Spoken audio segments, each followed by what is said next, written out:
I came top in English like 2 years on the run and they never thought it was me.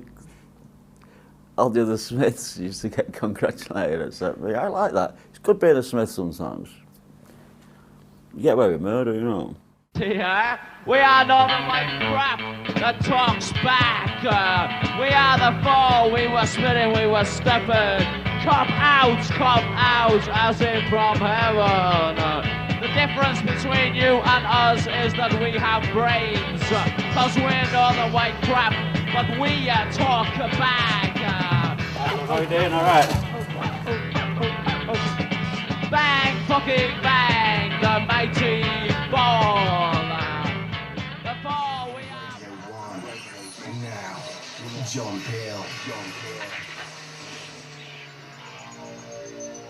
Time for me to warn you that it is possible that in the course of the next hour and 55 minutes or so you may hear some rough language or be introduced to concepts you find unwholesome. If you fear that this is a possibility, clearly you should be listening to something else.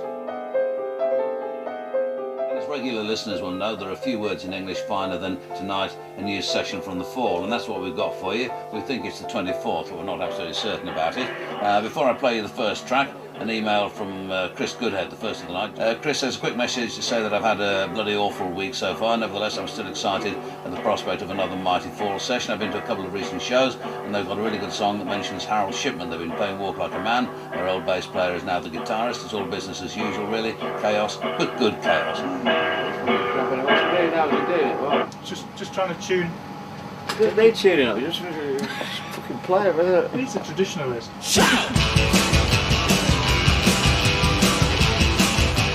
When they start saying they like the fall, it's usually they run out of ideas. You remember Wet, Wet, Wet saying that, you know, they want to concentrate on doing our own stuff, a bit like the fall. It's like, shut the fuck up. You know?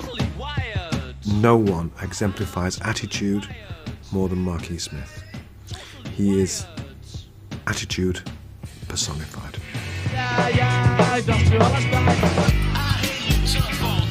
Mark's an inspirational character and also an awkward get, you know.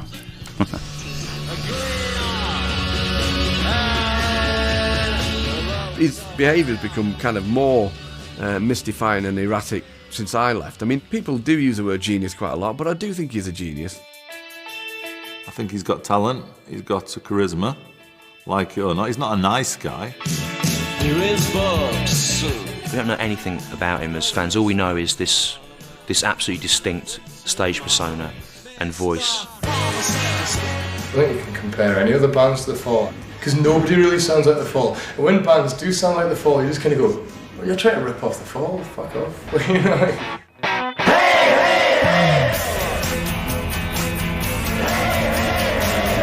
With The Fall, you can never be absolutely certain what you're going to get. Sometimes it may not be what you want, but it's still, they're the Fall, that's all you need.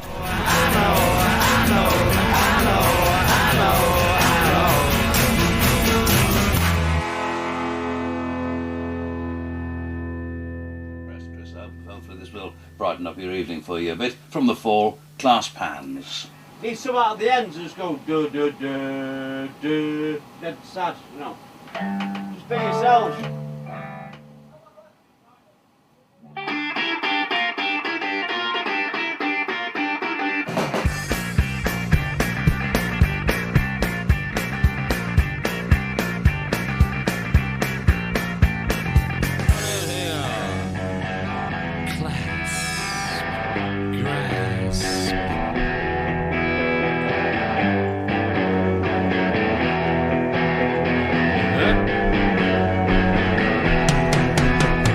My dad's sort of attitude was you follow me into the business, you know, or go into the army, otherwise you waste of bloody time, you know.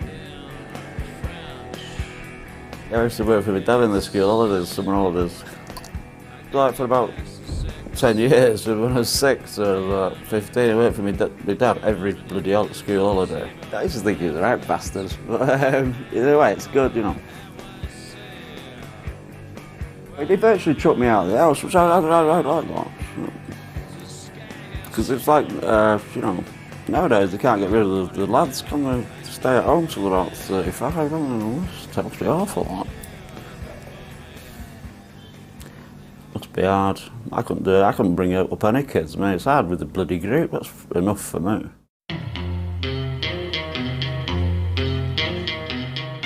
I formed the group because I wanted to write music. I was like laid off the docks and all this shit. So it was a way of earning money at the start. First group, it started just as like 3 people. Friel, Bramah, Baines. They realised that the true mission was to be in the fall.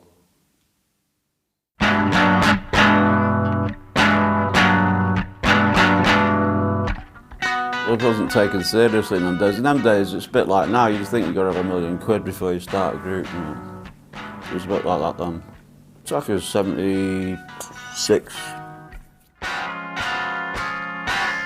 I was writing a lot, and so it started as like a sort of poetry reading and that, pissing around really.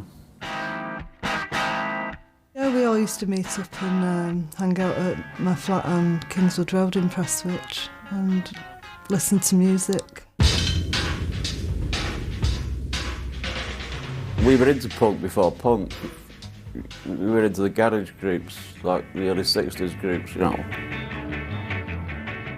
In 1974-75, you could be interested in music like Iggy Pop, and you could be interested in avant-garde jazz and electronic German music, all sorts of strange things. And that was in the air anyway. And I think people were beginning to put bands together anyway that had those kind of weird influences. It just didn't have a focus, it didn't have a name, it didn't really have a sense that it could ever be anything other than local.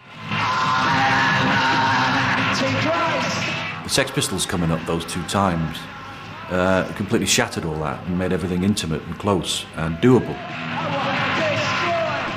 Those gigs galvanised Manchester musicians, or wannabe musicians.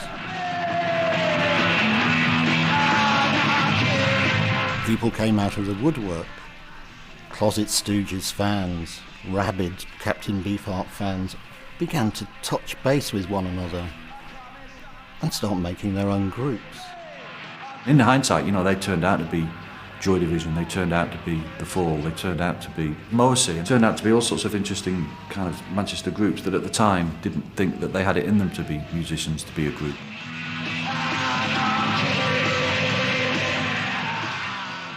So everybody went to the gig, but I did, so fucking what?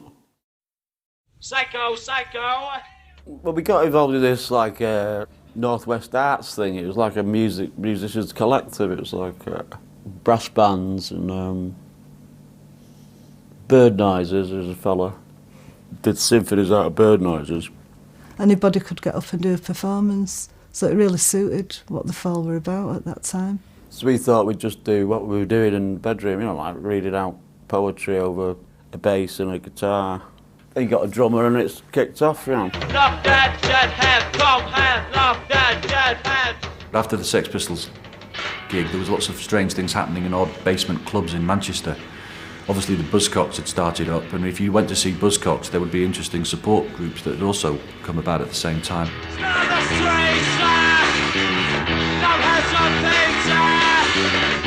Well, that was a big break, Richard Boon offering us support to the Buzzcocks, because that's when we started doing sort of regular gigs.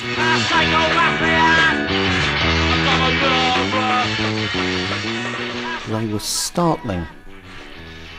They had the thrift store styling, totally anti-fashion, with the threadbare sweaters and the awful shirts. They were totally a garage band, and they obviously had it. Incredibly exciting if you knew your Iggy Pop and you knew your Can and you knew your Captain Beefheart, because it seemed to have the same thing going on, this crunching together of strange rhythms and odd shafts of sound just sort of cutting against it like bits of glass, and a really peculiar guy at the front ranting away. Everything I read, I used to believe everything I read, but that's all true, so now I'm stuck it out. Once Spiral Scratch had been released and we'd been working with The Fall on a live, occasional basis, I thought it was important that their work was recorded too. Yeah, well actually, you've got to say this, the Buzzcocks paid for our first recording. God bless them. I would have loved to put it out myself, But things around Buzzcocks got commercially chaotic and I was distracted, so gave them the tapes. Good evening, welcome to What's On for World Cup Plus. I think Richard must have mentioned the band to me. I certainly remember getting a copy of Bingo Master's Breakout, thinking, this sounds bloody weird, this sounds like part of The Explosion. And I remember taking a film crew up to a basement in a house in North Manchester in Prestwich.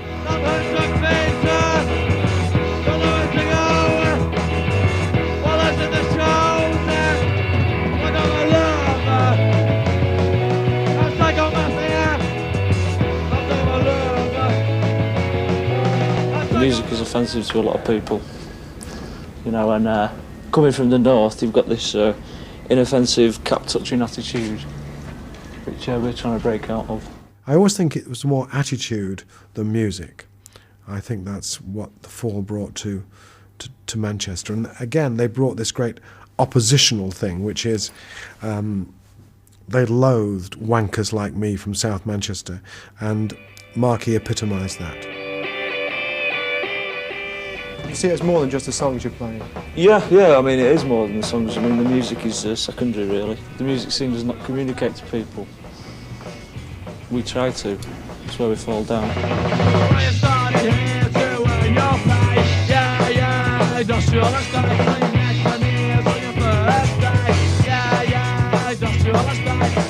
To this day, I always say, I'm not quite sure whether I like the Fall's music, but I like the Fall. I mean, just just a song called Ya Ya Industrial Estate. Fantastic. Originally, I felt, I mean, and I think everybody else would agree with this, that we were just all equal members of a band. Do you not get tired of being poor, though, lads? I mean, dead tired. Yeah, to not make a living out of it is... And you don't make a living out of it, do you, at present? No. Please give us some money. I think as the Fall evolved, it emerged as Marcus very definitely, you know, the voice of the Fall. It was a solo act, but it was a solo act that needed everybody around him. So it had a kind of weird dynamic that he couldn't have done it on his own.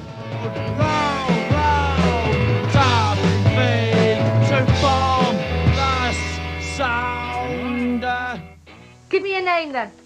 Well, give me a name then. I met Kay through a friend. She worked at Prestwich Hospital the same time that I did. And when she split up with the partner, she came to live with me. And at that time, me and Mark were drifting apart. We were splitting up, really. And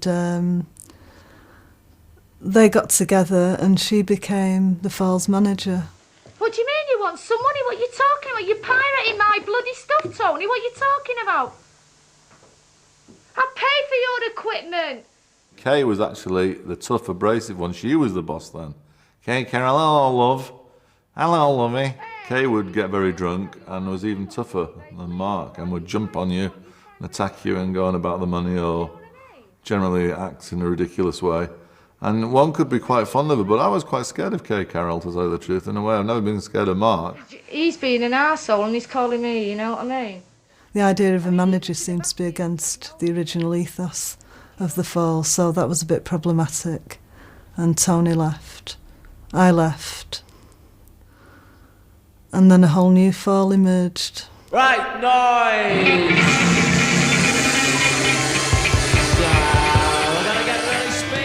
Finally, Bingo Master's Breakout was released, much later than anybody had intended. But there was a certain amount of redemption involved. Some critics got where the Fall were coming from. Well, it was actually my producer at the time, John Walters, who first heard them, and I think they were a support band at a gig in Croydon, and Walters heard them at that and wrote a letter. John Walters wrote me a letter and said, you know, you are the worst group I've ever seen in the history of mankind. He's great like that, John Walters, boy. You ever meet him? No, he's fucking fantastic. He said you were the worst tuneless rubbish I've ever heard, you know, even worse than Susie and the Banshees. This is what he wrote, you know. You were even worse than Susie and the Banshees. I didn't believe it was possible. It was a gem. What a gem. He said, please do a session.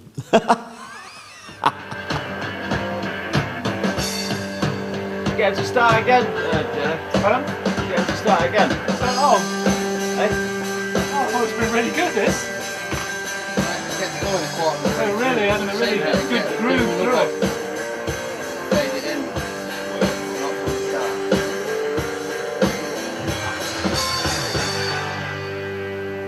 Do it again, I say. Yeah. Right, let me have a word. We do it again, kids, with a bit fucking, just hit it a bit harder. Rhythm section and the keyboards. Steve, you got to fucking play a bit harder. You got to be in tune, and you got to do it on the changes. You heard a taster of this earlier on. It'll be slightly louder now, I think. Actually, The Fall and Blindness.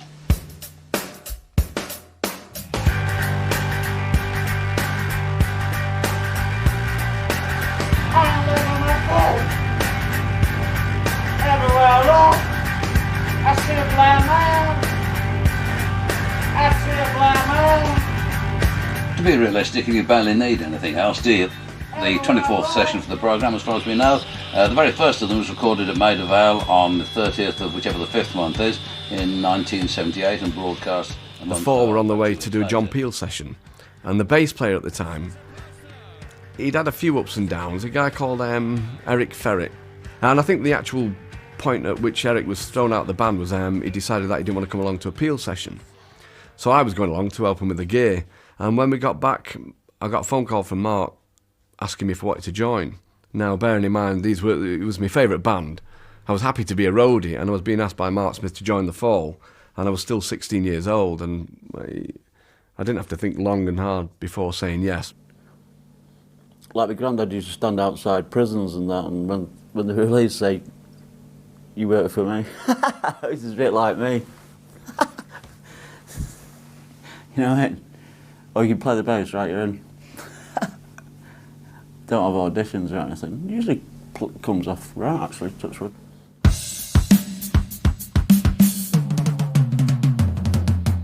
I remember once we went to record live at the Witch Trials, and we ended up recording the album in a day. So we were wandering around London, particularly Martin, Carl and I, and I remember saying to me, you're Mark's puppet, aren't you? You know. And I'm like, what? And they're saying, yeah, you'll do anything that he tells you, that's why he got you in, you know, we wanted our mate in. I'm going, oh, I'm sorry, you know, but what can I do? I think they were the seeds of the split in the band and it becoming not a load of mates all pulling together and working together, but Mark wanting to foist his own kind of intentions on everybody else. It was a matter of control of direction and where they were going. And Mark had a certain idea, I think a fixed idea of how he wanted it to be portrayed. A year after I joined, Steve and Craig joined. And again, we were all in the same situation. We were there and happy to be, you know, Mark's foils in his backing band, really. Whereas Martin had already got sort of disaffected with the whole thing. You know, him and Mark being the sort of core of it and the real creative force behind it. Martin had realised that he was kind of being sidelined, so he just had enough and went.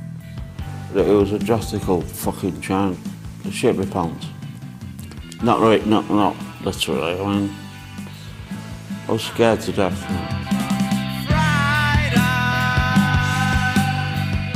The guys who I'd seen carrying the equipment onto the stage were suddenly playing, because Steve suddenly went onto the bass and Craig Scanlon then became a guitarist and Mark moved on to the guitar. So this ever-changing kind of movement of the Fall. I don't know how we ended up going around with them, but just like these really strange people from the other side of Manchester who just seemed to be really into the music. Is there anybody there? Yeah! Dragonaut was like, it was like 3 19-year-olds, you know. Not even that, it was like fucking... Half the group wasn't even allowed to work, apparently. In them days. They're too young. At the time, we didn't even know how young they were because he would add years to the ages of the group because, you know, they couldn't play in the pub they were playing in or whatever, you know, because they were so young. I like to get them and tutor them. Is the word, I suppose. You understand? Rocky, rocky.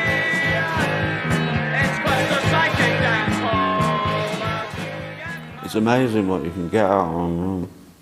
It is incredible.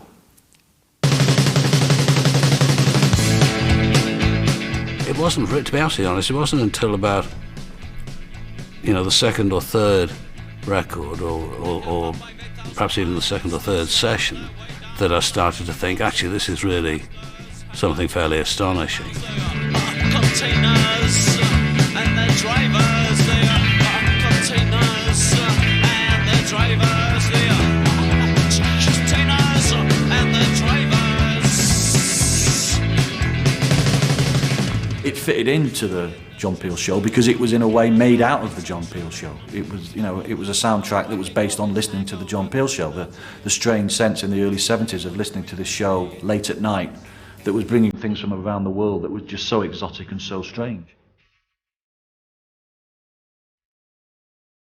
I first heard The Fall in about 1981 on John Peel.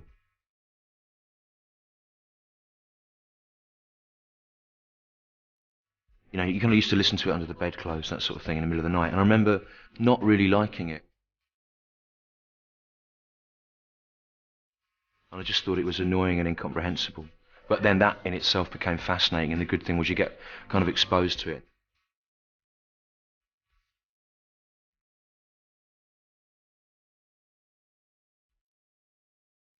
It's that fascinating thing of this superficially ugly music and these really fascinating, incredibly well thought out words. The Observer magazine just about sums him up, e.g. self-satisfied, smug.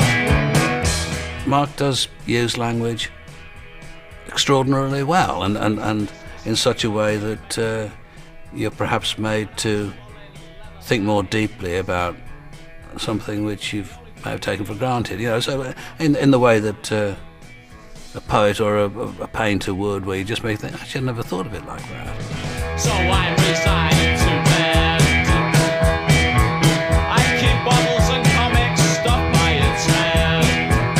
Pocket, let the beard grow. He has an amazing eye for the mundane, and at the same time for the complete strangeness and otherworldliness of things. And they will ask me how I wrote Plastic Man, how I wrote Plastic Man. They're all caught up together.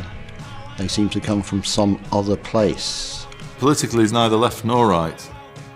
He sometimes espouses views that you might think were right-wing, but then he'll come out with something that's extremely radical. He's neither one or another. He's critical, essentially, of everything, and perhaps suspicious of everything as well. I don't understand that. No. Which I think is the best way to write. I'm still like that. I don't know what I'm writing about half the time. Yeah, I don't want to give my secrets away to these fucking idiots on the BBC. Do you understand that?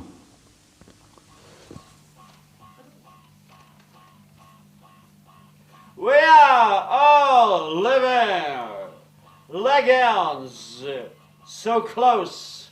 My brain is imploding, but everything is alright. I am a rabbit from Germany. I was very happy. I could frolic around all night by the Leipzig station. But tonight, of course, is a night for the fall, and this is What About Us? Ah, what about us, Shepherdman?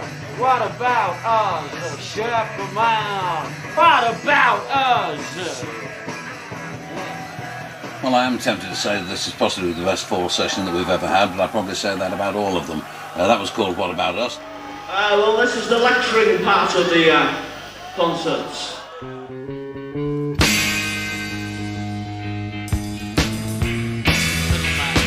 He likes to have a dominating influence, or we should say like a paternalistic influence over you.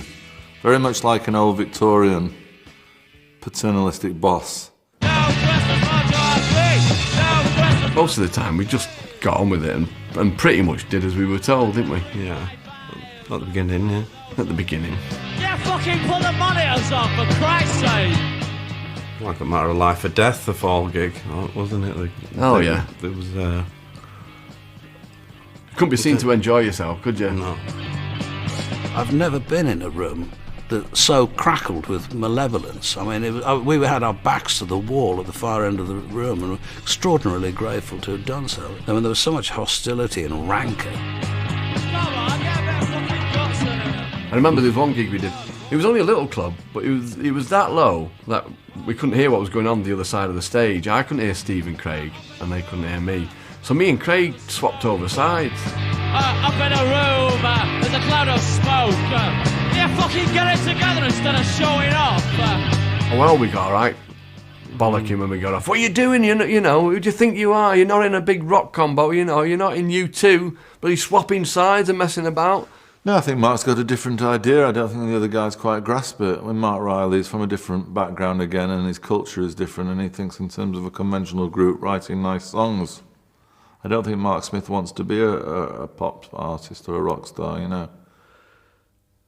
My relationship with Mark Smith started off brilliantly and ended not so brilliantly, really. You could kind of see it coming, I think. Yeah, there've been various arguments and, you know, fallings out, and there seemed to be a lot of difference of opinion on how things should be done. I was probably just a little bit more vocal about it, which would still be not very vocal, and it certainly wouldn't be, you know, fist flailing and fingers pointing. It'd be just like, well, excuse me, but we're not quite happy about that, you know. Mark Smith was quite critical of Mark Riley's playing and, you know, his attitude. Mark Riley, he wanted to do stuff his way, and I think that clash. Well, he wanted to do the hits every night, no, I don't know, it's not the group. It was like there's only one leader in the Fall, you know, Mark, and then I suppose Mark was a bit of a challenge to that.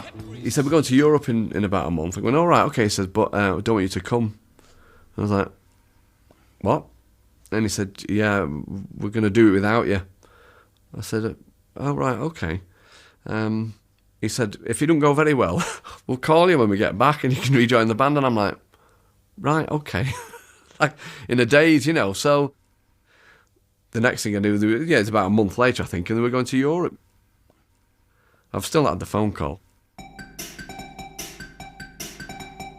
Well, it just carried on, really. Kay was still the manager, and she'd set this American tour up, so we went and did that, and Kay... I don't really want to say that, do I, really? I don't want to say that Kay left Mark, and then he met Bricks all on the same tour. That's how it happened. The man whose head expanded. He answered me and said, I don't like your records much, but what are the lyrics about? You know? So we just got on from there. We got married. No, that's not what I said. I said, actually said. Well, it was like, I thought you guys were brilliant, but I can't understand your lyrics, and they irritate me because I can't understand them.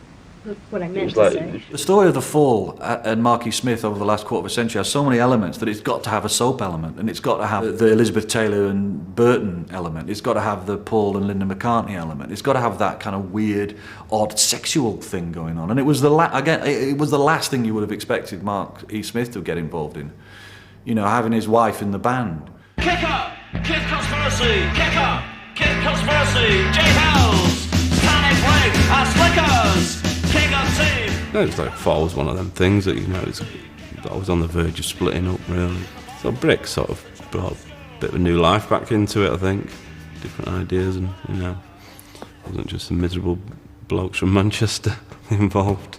What's a computer? Eat yourself better! What's a computer? Eat yourself better!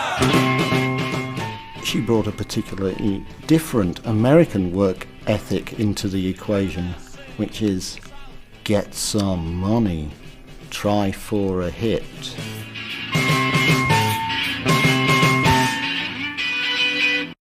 I actually sacrificed my principles in order to get the Fall on television. I wanted to pick somebody who's like a favourite of mine for a number of years, and funnily enough, they've never done national TV in this country before. They've done a couple of local things, but they've never been on national TV, which seemed to me to be shocking.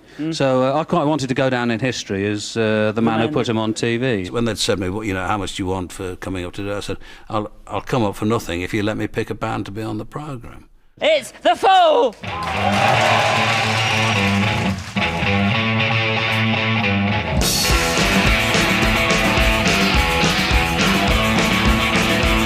I think Brix's impact on the band was, one, sartorial. You can see that they suddenly smartened up, and they look like a proposition that could get in the charts.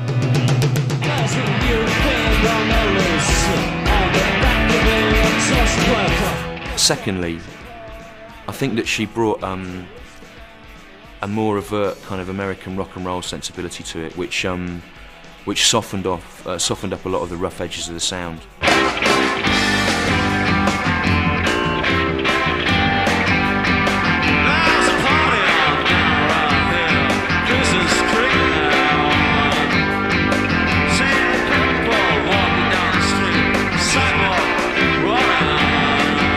That was great, that whole thing when they were suddenly on TV and there was they would have champagne in the dressing room, and it was great, and Mark was wearing those cool suits. Well, the best thing was meeting Bo Diddley. And he was on this old rock and roll tour or something, and he said it's the biggest load of crap I've ever experienced. And he said, but I did see you on that Tube show. He said, I was watching it in the hotel, and like, you know. So Elton John and that fucking Paulie Yates, what the hell's going on there? There's only one good rock and roll group, and it was you. He goes, and it was you. I went, it's Bo Diddley. Because I love Bo Diddley.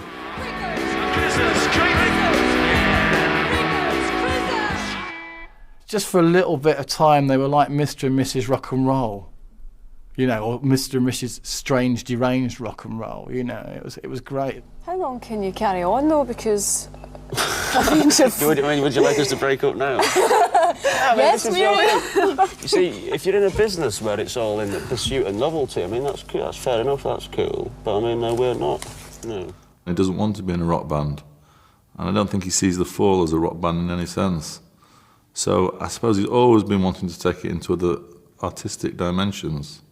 Now, when I was working in Edinburgh during the summer, lots of arts lovers were dribbling the claret down the cravats and getting very excited over a young dancer by the name of Michael Clark. But when it comes to dancing, I'm a bit of a Philistine myself, although I did have to sit up and take notice when I heard that this lad was dancing to music by The Fall. Because he has a genuine desire for an artistic expression. That's not false.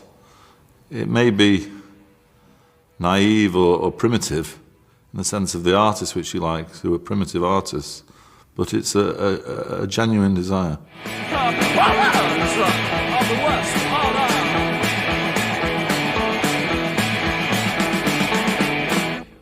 All the group stayed up to watch the old grey, wasn't it? It's not that I would, personally. But you couldn't see the group, that was the funniest bit.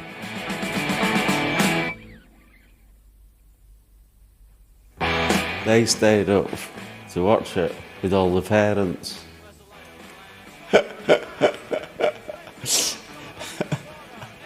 And all you could see was like Michael Clark bearing his ass on the fucking screen, you know. It's fucking great. It was dead funny.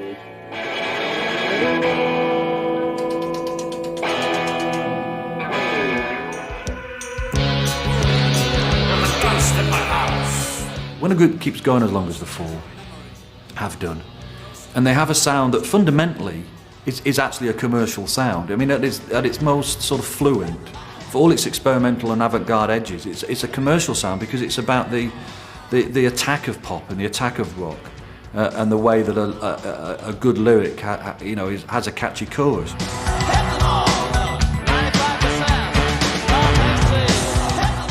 Marky Smith has never really, even at his most peculiar, obstinate and strange, veered away from that notion that he wants to reach the masses. And I think that that they kept going for so long that fashion sort of does weird dips, you know, and definitely, you know, at the end of the 80s, it hit that time.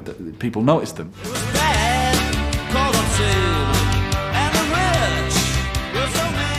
And they'd become fashionable, and they started to have bigger audiences. He had never been fashionable, he'd been anti-fashion. And for a very short period, he became fashionable.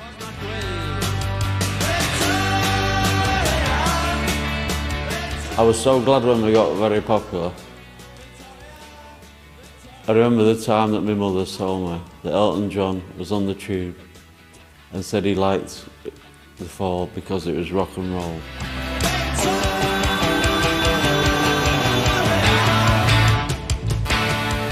I thought we were doing something wrong, actually.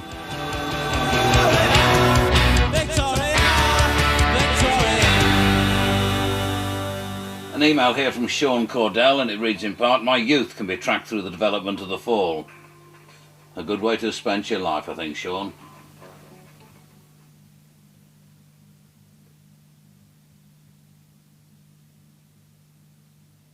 Wrong place, sir. Right, sorry. Because you have to walk to the vegetarian organic shop in Maidavale. Ah! One! Here's the first take. Come on, yeah, first take. You can find that. Baines! Around town. I used to think I could do what I wanted to. Around town. From here alone. I want the streets to complain. Shout! I can't dance! I can't stand! Just forever as the my Clark said I'm a bastard. He is deranged, I am William of around. Go insane.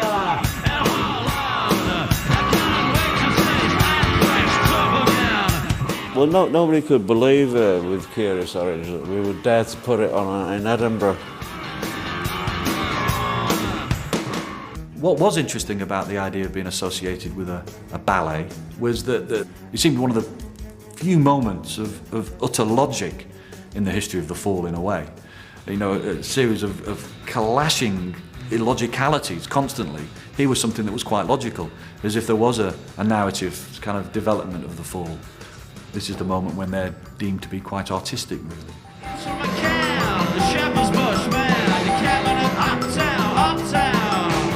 I remember going up and just overseeing the recording of it in Edinburgh and seeing the play, and it was great. It was really good. Mad. Bricks on the handbags and so on. It just was. It was just, you sort of smiled all the way through it. You know? You have the Fall fans at the back in the cheap seats, and then you'd have the ballet fans down the front with the fingers in their ears. I thought it was hysterical. It was wild, it was free. The group played really well. Some of the dancing was fantastic. Michael runs a mean troupe. In a similar way to Mark running a mean band. It's good doing ballet because there's a discipline there, you know. You know, you have to be in there at 7 for half an hour. Then you've got to get on stage at 9 o'clock and you've got to get fucking off at 10:30, and that's fucking it. And if you don't get it right, you're fucked. You know, but it's different.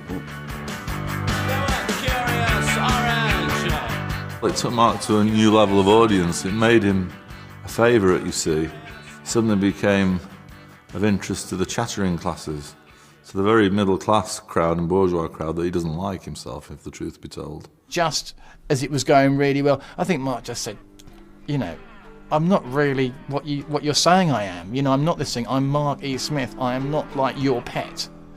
And just veered off in another direction.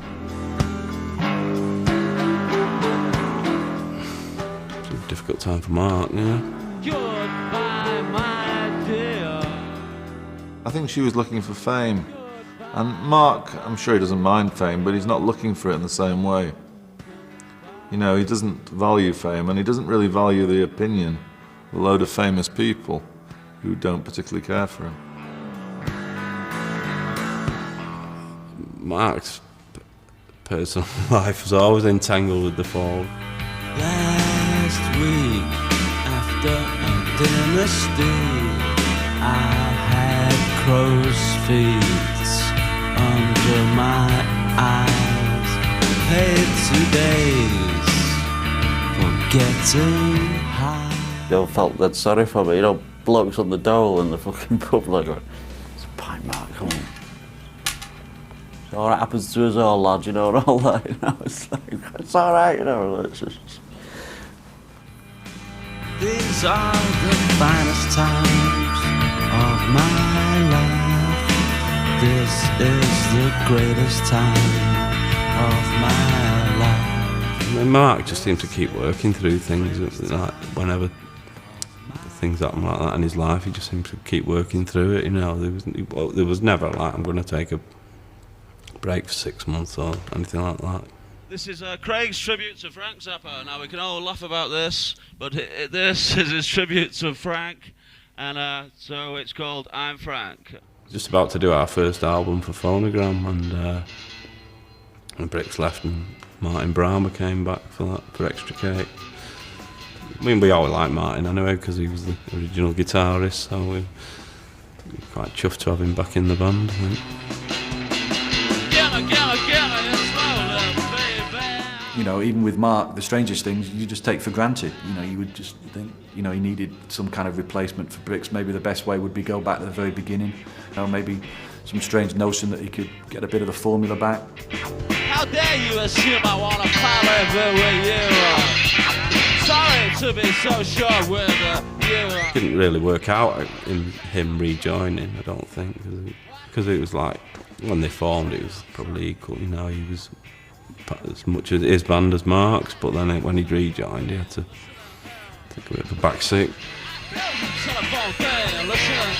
The 24th session for the programme, as far as we know. The band have recorded sessions for the programme pretty much every year. The sessions being 82, 89, 97, not quite sure how that happened. And then for some reason there were no more sessions after 98 until 2003. John, can you tell us why this was, it says here? Breakdown in communications, I think probably the best reason I can give you. I wrote this script for this. You know, like, I come in and start shouting at you because you haven't done the track. So why have you done the fucking track, son? Well, we just thought, because you got in the pub, we thought we'd better sort of Don't say that to me. Oh, sorry. Don't you say that to me. You've been working hard. Sorry, Yeah. boss. Sorry, boss. Yes, sorry, boss. What kind of word's that? You are only a drummer. I am Backstreet. I am only a drummer. When we think of The Fall as a group, this is one of his more brilliant illusions, that he's kept that idea that The Fall has been going for 25, 30 years. But in a funny sort of way, there's been about 30 or 40 groups that Mark E. Smith has had. Well, there've been so many of them. I mean, go out and do a straw poll, I mean, you could go outside the door now and probably bump into somebody who's been in The Fall. But I got this thing, reputation as like, as a sack master, you know what I mean?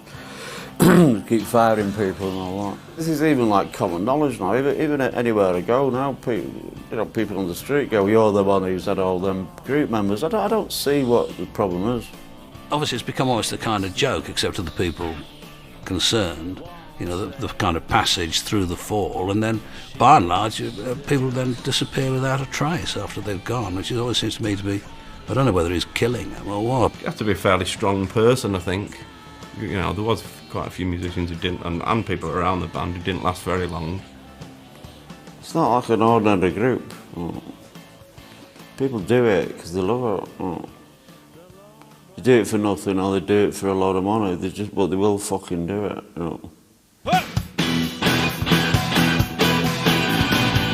I noticed in the 90s that what was happening with Mark E. Smith was what had once been sort of almost sympathetically registered in a certain area as the old curmudgeon or whatever, or the old fart, but what a genius. He suddenly became, a fucking asshole, I guess is the phrase. He suddenly become, not you realise that there was large parts of Mark E. Smith that were not very nice.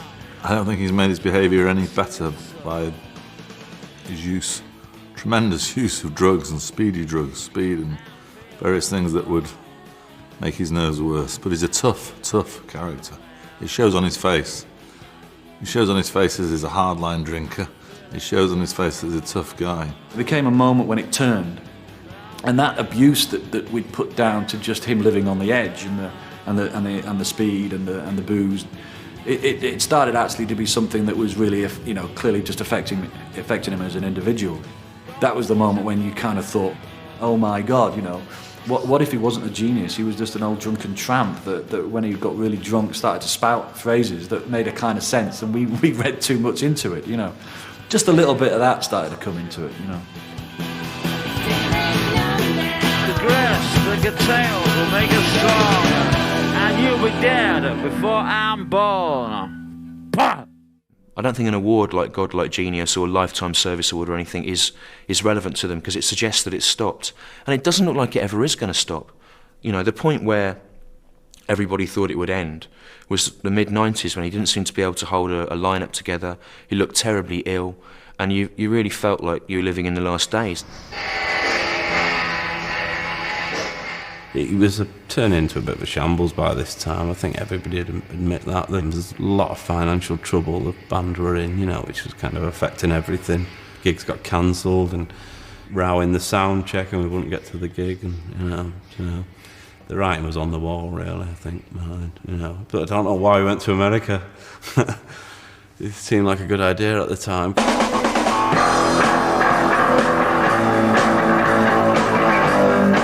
My last gig was at Brownies, which is like pretty well known as a disaster. A lot of aggression on stage, and I think the odd microphone being thrown about and kicked over. And well, they started on me and I started on them, so that's fair enough. By this time I'd had enough, I think, you know. I maybe should have got out of it a couple of years before. That band had just run out of steam, and yet because it was Steve, because it was Carl, I think he had a loyalty to those people. All the equipment was pushed over, and Mark was like fighting with Carl and trashed the drum kit. So they attacked me, so I ended up in jail, but at the end of the day, I think it's probably the best thing that ever happened. That scrap on the stage. Because, you know, it's like, I felt like I was carrying these old fellas around all the time. I really did. They're all about my age and they're shit. There's no two ways around it. You know, they're crap. A fucking animal on drums and a fucking idiot. There's no fucking singer, man! Where's the fucking singer? You cock! I've been assaulted in public here by 2 people, or 3 people. Give me witness to me. Bear witness, laddie. He'd let it go too far. He'd fallen out with his group. He was drinking too much, and he was gradually losing contact. He had no various management, and no friends were working with him. Couldn't get any work, couldn't get any jobs in Europe or America, anything, zip. Britain even. The point about him is that you've got to play the game a little bit, and he knows that. You can't completely ditch everything and expect your fame to carry you through. You dissolute singer. At Brownies tonight. I think that after that low point, he realised that you have to have a band, that he was known. He went back to the basics of his success. When you just think, you know, he can't play, he's too drunk, he hasn't got a band, he's forgotten his lyrics, who the hell is he? He'll end up putting together a set that's utterly mesmerising, and you realise what a great artist he truly is. What he produced was rather good. He came up with 1 or 2 incarnations of The Fall that were very, very talented. There were so many people that would love to be in that band that are great musicians that could join it, and often you think, God, just get someone in, they can and sort it out. You know, that there are people that would contribute to this that are brilliant, but that would be exactly the wrong thing to do. Don't want Fall fans, you know, because I've had fill-ins, you know, blokes who like The Fall and filled in on bass or guitar, and they play like The Fall, what they think The Fall is, and it's rubbish. First time I met Mark, I was about 15 years old, because he used to come drinking in the same building that used to be my youth club, and kind of saw him on and off for about 4 years, and then I just got a phone call from a friend of Mark's who was giving me a ring asking me if I wanted to come and do a day's work for the Fall in Manchester. We went down, recorded some tunes off the Unutterable album, and I think on the strength of that performance that I did on that day, he kind of offered me the job. Everybody who works with the Fall is they're very regular people, and I won't pick them otherwise. It's got Eleanor now in the band, and that has really focused down again. Another very strong woman, knows exactly what she wants to do. I didn't want to join for obvious reasons, being the wife and so, but then I found it quite easy to play with them, and you know, I just stuck with it. I mean, I treat Eleanor completely different when she's in the group. I don't. It's not like treat her like everybody else. It's a bit hard sometimes, you know. I don't think it's important to Mark. He doesn't differentiate between women and men as humans, as people, and certainly not as musicians, so it makes no difference. No, women are a lot better, actually, at a lot of things, musically. You just take it up. You can just give them an idea. A lot of fellas, you know, they want to know the mechanics of it all the time, which I can't explain to them, because believe it or not, I still don't know a D from an E or a F from an A. I know an A and an E, it's about... And this email says, play a Fall track for Mike and Froome and Ben in London, us old saddos, and to all the young Fall fans, big up, and Spencer is a top Fall drummer.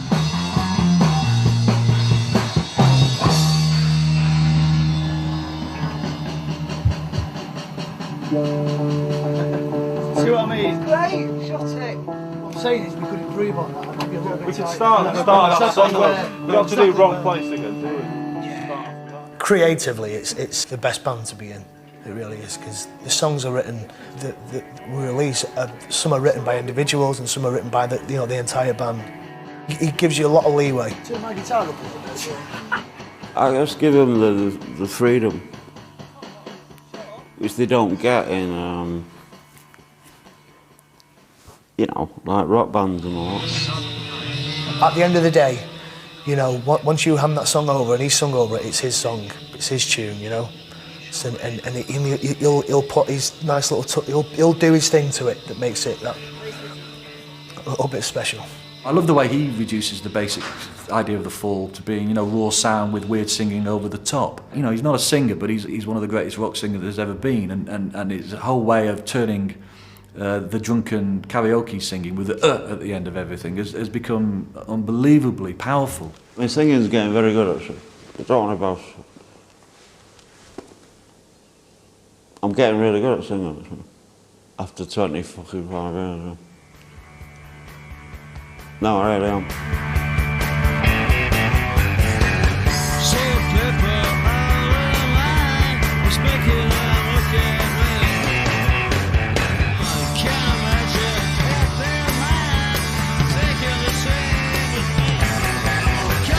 I can hear the grass grow.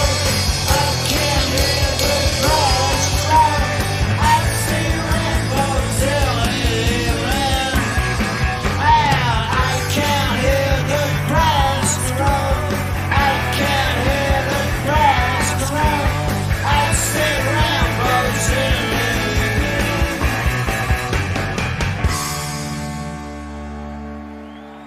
Well, this has been just magnificent, I think, and thanks Mark and the rest of you for making an old man very happy. 2 tunes from the Fall, Wrong Place, and the moves I Can Hear the Grass. Come on, 1, 2, 3. The latest band now is just fantastic.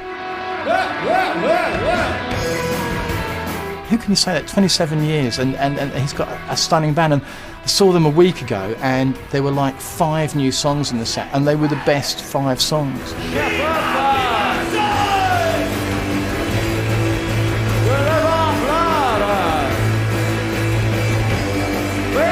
One of the sort of classic moves in the last 5 years on stage has been him turning up people's amps, switching bits of kit off.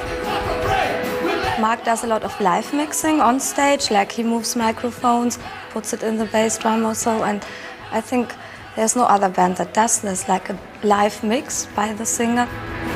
What's he doing? What's he doing now? When he's coming over, he's messing with your amp, and it's like, I don't know what he's doing. But in his head, you know, he's, right, I'm going to do this, I'm going to do this, I'm going to do this. No, it's a bloke come up with it. The group, mainly, not the crowd. I'm not bothered about the crowd, I've never ever been, you know. It don't interest me. The paper shop. You mark it. Oh, well. The experience of being in the fall will give you the most fantastic time of your life that you would never have had in any other band, but at the same time, you also get some of the most frightening experiences. I mean, it's kind of like that. It's kind of like that. It's very easy to kind of assume that when you go to a gig and all these people have turned up, you know, that you're partly responsible for this. And that's when you start your slippery slope downhill, because once you start thinking that, you know, you've got to come into this band and you've got to know your role.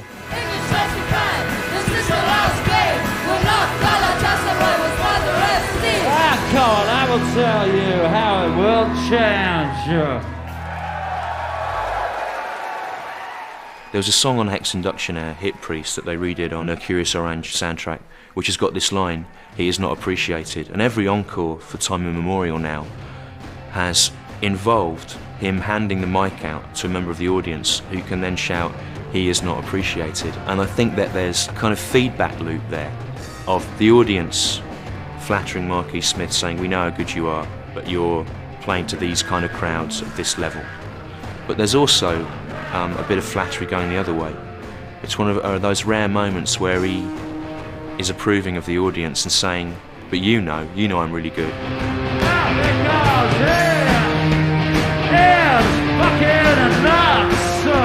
It's part of him that is so fucking furious with his obscurity and his poverty, considering how brilliant he is, and then part of him that really, really just wouldn't want it any other way. I think there's a lot of deception going on sometimes with Mark. He wants an audience, he wants to be appreciated, he deserves to be appreciated, or feels he does. And some of it's just showbiz. I'm an anti-star, but I shine brightly.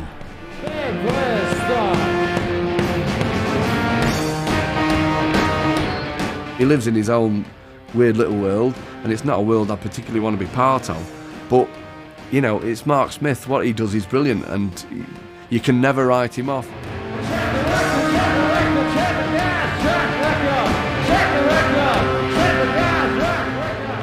It is to Manchester's glory that, yes, we have Ian Curtis and Sean Ryder and Ian Brown and let's forget the Gallagher brothers, but without Marquis, that heritage will be a much, much poorer place. And the fact that I'm calling him heritage, he'll fucking hate, so I'm glad I said it.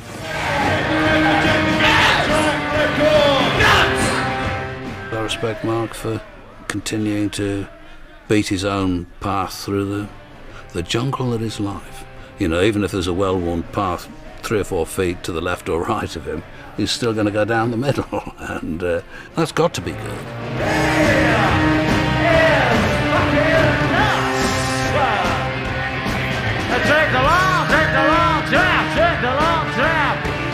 I've got plenty to say, you know. I'm going to carry on saying that.